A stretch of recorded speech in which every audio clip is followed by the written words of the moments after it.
Bonjour à tous. La réussite financière a peu à voir avec votre intelligence et beaucoup avec votre comportement. Vous êtes-vous déjà demandé comment il se fait qu'une personne ayant obtenu de nombreux résultats scolaires se retrouve moins riche que d'autres personnes qui n'ont même pas fait d'études ? Le comportement humain est une variable déterminante dans les performances financières. Qu'il s'agisse de quelque chose d'aussi vaste que l'économie d'un pays ou de la plus petite, comme vos finances personnelles. Mais en même temps, c'est l'aspect le plus difficile à analyser et à comprendre. Dans cette vidéo, je vais résumer les chapitres les plus importants d'un livre intitulé The Psychology of Money, écrit par Morgan Housel. Chapitre 1. Personne n'est fou. L'idée que nous nous faisons du fonctionnement du monde et de l'argent a peu à voir avec ce qui se passe réellement dans le monde et a beaucoup à voir avec ce que vous croyez à ce sujet. Et ce que vous pensez de la façon dont le monde fonctionne est fortement influencé par votre expérience personnelle. Et vos expériences personnelles dépendent de votre contexte immédiat. Par exemple, il est très probable qu'une personne qui vit dans un pays en proie à une crise inflationniste a eu des expériences négatives en matière d'épargne et, par conséquent, a besoin de dépenser tout ce qu'elle gagne dans les plus brefs délais. En revanche, une autre personne qui vit dans un pays à monnaie stable pense différemment au sujet de l'épargne et a une vision plus optimiste de celle-ci. C'est ainsi que deux personnes d'intelligence égale peuvent différer sur la façon d'épargner et d'investir l'argent pour multiplier la richesse. Un professionnel moyen vivant en Australie avant la crise pandémique ne pouvait pas vraiment comprendre des personnes vivant sous d'autres latitudes et ayant connu de nombreuses crises économiques dans leur vie. Vous pouvez connaître les chiffres et analyser les données et les statistiques, mais vous n'aurez jamais l'expérience personnelle. Chaque décision que les gens prennent avec leur argent est justifiée par les informations dont ils disposent à ce moment-là et liée à leur modèle mental unique de la façon dont le monde fonctionne. Il semble que nous fassions tous des choses folles avec notre argent, mais personne n'est fou. Nos décisions monétaires sont fondées sur des expériences uniques qui ne peuvent avoir de sens que pour nous à un moment donné. Chapitre 2. Chance et risque. Si vous interrogez des hommes d'affaires prospères pour leur demander comment ils ont réussi, ils vous parleront sûrement de travail acharné et de beaucoup de sacrifices. C'est ainsi qu'ils expliqueront leur réussite. Et bien que cela soit vrai pour eux, le revers de la médaille est qu'il existe des variables incalculables et invisibles qui peuvent être déterminantes, la chance et le risque. Les résultats que vous obtiendrez dans votre vie seront régis par des forces qui dépassent votre effort individuel. Ne vous méprenez pas, cela ne signifie pas que vous ne devez pas essayer. Cela signifie que l'effort n'est pas le seul ingrédient de la réussite. Par exemple, beaucoup de gens parlent de la réussite commerciale et de l'innovation de Bill Gates. Il y a même ceux qui l'utilisent comme un exemple à suivre. Mais Bill Gates a étudié à Lakeside, une école privée d'élite à Seattle. C'était la seule école à disposer d'un ordinateur dans les années 1960, le télétype Model 33. Cela a grandement influencé l'intérêt de Bill Gates pour l'informatique. Il a même obtenu la permission de quitter les cours de mathématiques pour pouvoir poursuivre son intérêt pour l'informatique. Bill Gates lui-même a admis que s'il n'avait pas pu étudier dans une école d'informatique comme Lakeside, il n'y aurait pas eu de Microsoft. Gates n'était pas le seul étudiant brillant de l'école. Avec lui se trouvaient Paul Allen et Kent Evans. Ils étaient amis. On aurait pu penser que tous trois étaient destinés à la réussite, mais Kent Evans est mort prématurément dans un accident avant d'obtenir son diplôme. Comme vous pouvez le constater, il y a eu des événements déterminants dans leur destin qui n'étaient pas sous leur contrôle. Nous voyons les résultats, mais nous ne voyons pas la complexité qui se cache derrière. C'est également le cas avec le risque. Nous ne sommes pas en mesure de mesurer les risques que les grands investisseurs ont assumés.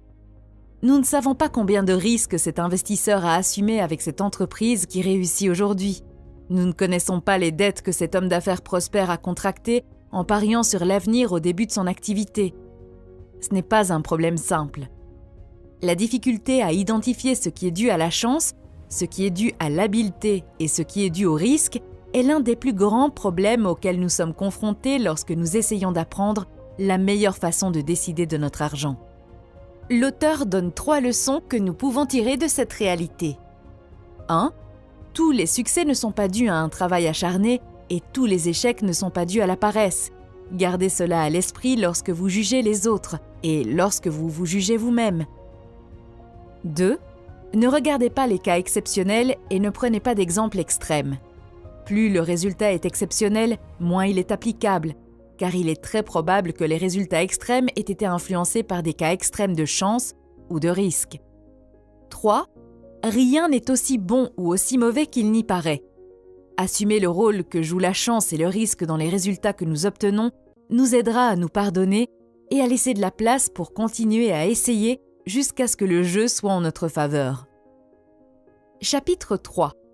Jamais assez. Quand les riches font des choses folles. Beaucoup de gens veulent devenir riches, mais cela reste très abstrait.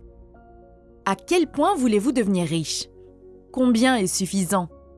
Une fête organisée sur Shelter Island par une milliardaire a été suivie par 2 écrivains, Kurt Vonnegut et Joseph Heller.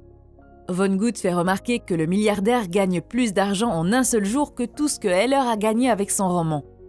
Mais Heller répond « Oui, mais j'ai quelque chose qu'il n'aura jamais. Assez. » Il y a un danger à ne jamais en avoir assez. Les gens peuvent tout avoir, la richesse, les biens de grande valeur, le pouvoir, mais ils peuvent aussi prendre un risque et tout jeter parce qu'ils en voulaient plus. L'auteur raconte l'histoire de Rajat Gupta, qui est devenu orphelin pendant son adolescence, mais qui, des années plus tard, a obtenu un MBA à Harvard et est devenu le PDG de McKinsey & Company. En 2008, la valeur de son patrimoine aurait été de 100 millions de dollars. Mais Gupta en voulait plus et il l'a prouvé. En 2008, pendant la crise de Goldman Sachs, Warren Buffett a décidé d'investir 5 milliards de dollars dans la banque pour l'aider à survivre. Comme Gupta était membre du conseil d'administration de Goldman Sachs, il a obtenu cette information avant le public. Il a donc décidé d'accepter secrètement d'acheter les actions de Goldman Sachs avant qu'elles ne montent en raison de l'investissement de Buffett. Gupta a été arrêté pour délit d'initié. C'est ainsi qu'il a ruiné sa réputation et sa carrière, motivé par l'avidité de ne jamais en avoir assez. Dans ce chapitre, l'auteur laisse quelques leçons importantes. 1. La compétence financière la plus difficile est de faire en sorte que l'objectif cesse de s'éloigner. Le but est fixé de plus en plus loin lorsque le goût pour plus de richesse et de pouvoir augmente plus vite que la satisfaction, et c'est un drapeau rouge qui alerte que vous êtes probablement sur le point de prendre de plus en plus de risques de manière irrationnelle. Le vrai bonheur est dans la satisfaction d'avoir assez, pas dans l'attente constante. 2. La comparaison sociale est le problème. Se comparer aux autres est une torture inutile que vous devriez éviter. Il y aura toujours quelqu'un qui obtiendra de meilleurs résultats que vous. Il y aura toujours quelqu'un de plus haut placé dans l'échelle. Vous comparer à eux vous volera votre joie. Faites votre propre course. Et 3. Il y a beaucoup de choses qui ne valent pas la peine d'être risquées, quel que soit le gain potentiel. La réputation n'a pas de prix. La liberté et l'indépendance n'ont pas de prix. La famille et les amis n'ont pas de prix. Être aimé par ceux que vous aimez n'a pas de prix. Le bonheur n'a pas de prix. Si vous voulez garder tout cela avec vous, vous devez savoir quand arrêter de prendre des risques qui peuvent nuire à toutes ces choses précieuses. Chapitre 4. Les composés confondants. Il existe de nombreux livres sur l'investissement dont beaucoup sont très bons, comme ceux qui racontent comment Warren Buffett a fait fortune grâce à ses investissements. Aujourd'hui, la fortune de Buffett atteint 86,5 milliards de dollars. Il s'agit sans aucun doute d'un investisseur phénoménal, mais il y a une chose qu'il ne faut pas perdre de vue. Buffett n'est pas seulement un bon investisseur, il l'est depuis qu'il est tout petit. C'est ainsi que plus de 90% de ses actifs ont été accumulés après ses 50 ans. La compétence de Warren Buffett est l'investissement, mais son secret est le temps. C'est ainsi que la composition fonctionne. La leçon que l'auteur veut donner dans ce chapitre est que pour bien investir, il ne faut pas nécessairement obtenir les meilleurs rendements. Les rendements les plus élevés ont tendance à être des succès ponctuels qui ne peuvent pas être répétés.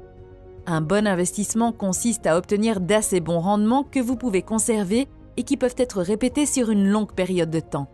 Et comme l'a dit Charlie Munger, la première règle de la composition est de ne jamais l'interrompre inutilement. Chapitre 5. S'enrichir versus rester riche. De nombreux gourous de la finance parlent de la façon de devenir riche, ce qui en a fait un sujet ennuyeux pour beaucoup de gens. Mais il y a une autre chose qui est souvent perdue de vue. Il ne s'agit pas seulement d'accumuler un certain capital, mais de maintenir sa richesse dans le temps. L'auteur affirme qu'il n'y a qu'un seul moyen de rester riche, une combinaison de frugalité et de paranoïa. La frugalité consiste à utiliser ses ressources à bon escient. Pour devenir riche, vous devez prendre des risques, être optimiste quant à l'avenir et vous faire connaître. Pour rester riche, vous devez faire preuve d'humilité et avoir peur que ce que vous avez gagné vous soit retiré ou perdu. Les intérêts composés, c'est comme planter un arbre. En 1 an, vous ne verrez pas beaucoup de progrès. En 10 ans, vous remarquerez la différence. Et en 50 ans, vous aurez créé quelque chose d'extraordinaire. Mais pour rester debout pendant tout ce temps, vous devez survivre aux aléas de la vie que nous connaissons tous au fil du temps. Chapitre 6. On peut se tromper la moitié du temps et quand même faire fortune. Dans ce chapitre, l'auteur raconte l'histoire de Heinz Berggruen, qui a été admiré pour sa perspicacité à investir dans l'art. Berggruen a réussi à amasser une collection d'œuvres d'art de grande valeur. Mais en réalité, il ne s'agissait pas de pure perspicacité. Mais Berggruen a acheté de grandes quantités d'art. Et de tout cela, seule une petite partie est devenue de l'art de valeur. Cela signifie que Berggruen se trompait la plupart du temps, mais qu'il a tout de même réussi à avoir raison. Si vous souhaitez vous aventurer dans le monde de l'entrepreneuriat et de l'investissement, vous devez comprendre que de nombreuses choses dans le monde respectent le principe de Pareto, ou la règle des 80-20. Les investisseurs chevronnés et les grandes entreprises s'attendent à ce que sur 100% de leurs décisions d'investissement, 80% échouent. Si vous voyez quelque chose qui obtient des résultats extraordinaires ou qui devient célèbre et influent, vous devez comprendre qu'il s'agit d'un événement par milliers ou par millions. C'est le cas du marché boursier. La plupart échoueront, certains obtiendront de bons résultats et seuls quelques-uns généreront des rendements incroyables.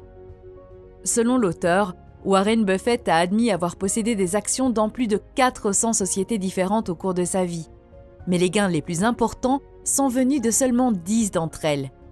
De nombreuses grandes entreprises comprennent cette réalité de la vie. Par exemple, si vous passez en revue toutes les séries que Netflix a produites, vous verrez que seules quelques-unes d'entre elles ont connu un succès significatif. Lorsque vous en prenez conscience, vous pouvez accepter qu'il est normal que de nombreuses choses échouent ou tournent mal. Chapitre 7. La liberté. Dans ce chapitre, l'auteur raconte qu'un jour, il a voulu devenir banquier d'affaires parce qu'il gagnait beaucoup d'argent et qu'il pensait qu'il serait heureux une fois qu'il y aurait travaillé. Lorsqu'il a réussi à travailler comme banquier d'affaires, il a compris dès le premier jour pourquoi il gagnait beaucoup d'argent. Il travaillait plus dur et pendant plus d'heures contrôlées que tout être humain ne pourrait supporter. L'auteur raconte que, bien qu'il se soit senti important dans cet emploi et qu'il ait été bien payé, il est arrivé un moment où il n'a plus supporté d'être devenu l'esclave de son patron, car il était obligé de travailler chaque seconde de la journée. Cela en faisait les jours les plus misérables de sa vie. Il a été incapable de travailler ainsi pendant plus d'1 mois. Travailler sur quelque chose que vous aimez faire pendant des heures que vous ne pouvez pas contrôler peut se transformer en quelque chose que vous détestez. Peu importe à quel point vous aimez votre activité, si elle se transforme en quelque chose qui prend le contrôle de votre temps, vous finirez par la détester. La forme la plus élevée de richesse est la capacité de se réveiller chaque matin en se disant « Je peux faire ce que je veux aujourd'hui ». Nous entendons tout le temps les gens dire qu'ils veulent être heureux, mais le bonheur est complexe, car nous sommes tous différents. Mais il y a un dénominateur commun. Le carburant universel de la joie est la capacité de contrôler sa propre vie. Il existe des possibilités alléchantes de gagner de l'argent, mais beaucoup sont des pièges dont il peut être difficile de s'échapper. Ne tombez pas dans le cycle sans fin qui consiste à gagner plus en perdant l'une de vos valeurs les plus précieuses, la liberté. La possibilité de faire ce que vous voulez, quand vous voulez, avec qui vous voulez, aussi longtemps que vous voulez, n'a pas de prix. Chapitre 9. La richesse, c'est ce que vous ne voyez pas. Quelqu'un peut sembler riche, mais il est impossible d'en être sûr au premier coup d'œil. Vous pourriez ne voir que la partie visible de l'iceberg. Ne vous laissez pas tenter par ceux qui font étalage de leur richesse. Cela semble stupide de le dire, mais la seule façon d'accumuler de la richesse est de ne pas la dépenser.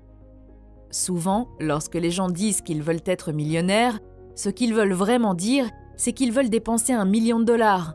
Mais dépenser 1 million de dollars est littéralement le contraire d'être millionnaire. La richesse est cachée. La richesse, c'est le revenu qui est épargné et non dépensé. La richesse, c'est l'optionnalité, la flexibilité et la croissance. La richesse, c'est la capacité d'acheter des choses si nécessaires. Dépenser de l'argent pour montrer aux autres combien d'argent vous avez est le moyen le plus rapide d'en avoir moins. Chapitre 13. La marge d'erreur. Si vous n'êtes pas capable d'imaginer la possibilité de votre échec, vous échouerez.